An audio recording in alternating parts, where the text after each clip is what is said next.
छप्पर फाड़ बरसेगा पैसा। आज शाम 7 बजे तक कुंभ राशि मिलेंगे दो बड़े शुभ समाचार। ज्योतिष शास्त्र के अनुसार ग्रह नक्षत्रों की लगातार बदलती स्थिति आकाश मंडल में कई शुभ योग का निर्माण करती हैं, जिसका सभी 12 राशियों पर अच्छा और बुरा प्रभाव पड़ता है। यदि किसी व्यक्ति की राशि में शुभ योग ठीक स्थिति में बने रहे हैं तो इसकी वजह से जीवन के हर क्षेत्र में शुभ नतीजे मिलते हैं, परंतु इनकी विपरीत स्थिति जीवन पर नकारात्मक प्रभाव डालती है। ज्योतिष गणना के अनुसार आज हम आपको कुंभ राशियों के बारे में बताने वाले हैं। आज शाम 7 बजे तक कुंभ राशियों के ऊपर छप्पर फाड़ पैसा बरसने वाला है। साथ ही दो बड़े शुभ समाचार भी मिलने वाले हैं। ईमानदारी से किए गए कामों से लाभ पाने का दिन है। भाग्य और कर्म दोनों के मेल से बिगड़े काम भी बनेंगे।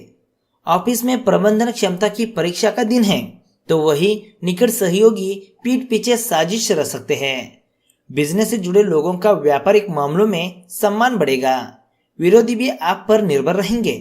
खुद पर भरोसा रखें। युवाओं के लिए नौकरी और विद्यार्थियों के लिए पढ़ाई पर फोकस करने का समय है। दोस्तों, ऐसी ही कुछ महत्वपूर्ण बातें आज की इस वीडियो में बताने वाले हैं, तो इस वीडियो को अभी लाइक करें और गणेश जी का आशीर्वाद चाहते हो तो कमेंट में जय गणेश जी लिखना ना भूलें। साथ ही हमारे चैनल ट्रेंडिंग राशिफल को सब्सक्राइब जरूर करें। तो चलिए शुरू करते हैं। सबसे पहले बात करते हैं उन दो शुभ समाचारों के बारे में जो कि आपको आज शाम 7 बजे तक मिलने वाला है।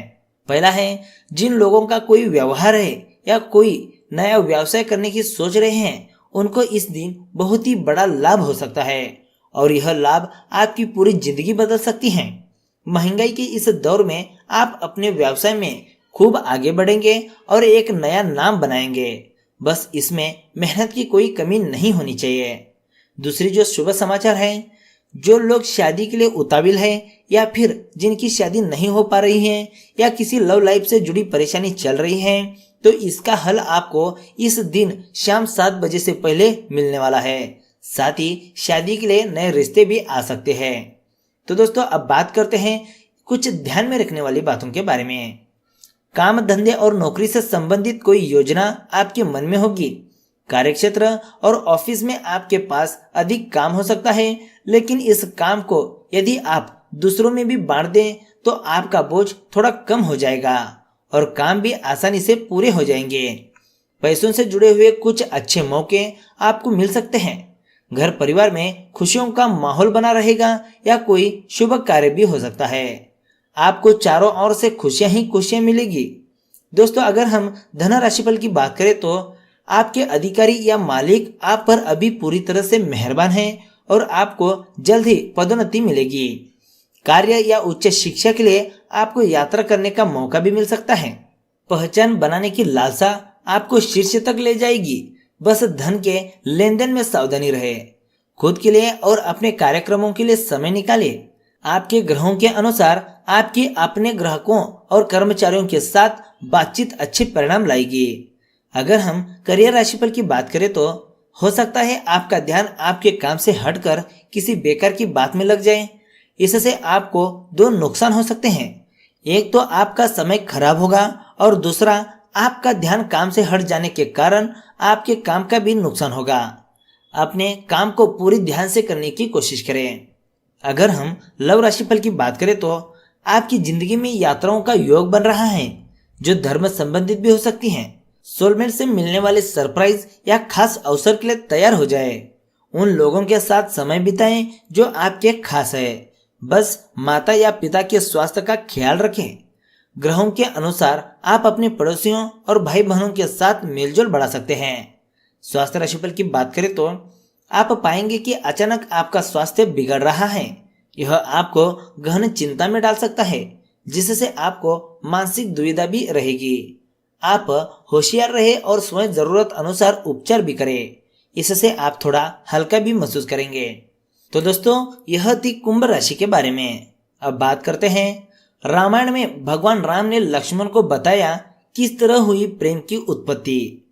आकर्षण का जादू इस सृष्टि के हर एक तत्व को सक्रिय रखता है। प्रकृति का पूरा विधान और उसकी व्यवस्था प्रेम की आकर्षण शक्ति से बंधी है। यह प्रकृति के अस्तित्व का आधार है। यह आकर्षण सभी छोटी बड़ी वस्तुओं में विद्यमान है जो उन्हें गतिमान और संतुलित रखने के लिए शक्ति प्रदान करता है। आकाश में हवाई जहाज की उड़ान हो या पेड़ पौधों में जीवन हो, सभी प्रकृति नियमों के साथ सामंजस्य और संतुलन के कारण अस्तित्व में आया। विज्ञान की सभी खोजों में, अध्यात्म के हर एक चिंतन में और कला के प्रत्येक सृजन में एक नियम की प्रधानता है। वह नियम है मैत्री के आकर्षण की शक्ति। प्रेम के कारण ही विचारों को सार्थक और सफल दिशा में गमन करने का रास्ता मिलता है। आकर्षण की सकारात्मक शक्ति हमारे मन में कुछ करने की इच्छा जागती है, उसके बाद उसे बनाने और पाने के प्रबल संकल्प से जोड़कर उसको उड़ने का पंख प्रदान करती है। काम के प्रति अनुराग ना हो, सक्रियता के लिए आकर्षण ना हो और सृजन के लिए प्रेरणा की शक्ति ना हो तो यह सृष्टि ही नहीं होगी और बेहतर जीवन के लिए नई नई वस्तुओं का आना, नई व्यवस्थाओं का बनना इस दुनिया में संभव नहीं हो पाता। प्रेम की शक्ति पर जो सवाल उठाते हैं उनके भी अस्तित्व का कारण यह आकर्षण ही रहा है। इस आकर्षण के कारण ही यह दुनिया जीव और जीवन से आबाद है, अन्यथा पूरे जगत में वीरानी छाई हुई है। रामायण में एक जगह लक्ष्मण भगवान श्री राम से प्रेम की उत्पत्ति के बारे में प्रश्न करते हैं। श्री राम कहते हैं कि यह सृष्टि प्रेममय है, प्रकृति के हर एक गतिविधियां प्रेम से परिपूर्ण हैं, इसके कारण ही हम उसके प्रति आकर्षित होते हैं। उसी प्रकार बिना आकर्षण के सृजन भी संभव नहीं है। विश्व के महान वैज्ञानिक थॉमस अल्वा एडिसन के बारे में कहा जाता है कि उन्हें बचपन में स्कूल से इसलिए निकाल दिया गया कि वे पढ़ने में सक्षम नहीं थे, पर उनके द्वारा इतने आविष्कार कैसे हुए? केवल अध्ययन के प्रति उनके प्रेम और आकर्षण के कारण। मैत्री प्रकृति का स्वभाव है। प्रेम कोई क्रिया नहीं है, यह स्वाभाविक घटना है, यह प्रकृति है, यह चेष्टा से नहीं किया जाता है। अगर व्यक्ति लक्ष्य को ही प्रेम बना ले, उससे मैत्री संबंध प्रगाढ़ करे तो उसका आकर्षण सदैव ही शक्ति प्रदान करेगा। ऐसे में उत्साह के असीम स्रोत प्रस्फुटित हो जाएंगे और कर्म श्रेष्ठता के सोपान को स्पर्श कर लेगा। जब कर्म ही प्रेममय हो जाएगा तो लक्ष्य की दूरी खास मायने नहीं रखती है, फल का इंतजार भी नहीं रह जाता। कर्म फल तो उसके सृजन के प्रेम पूर्ण प्रवाह में विलीन हो जाता है।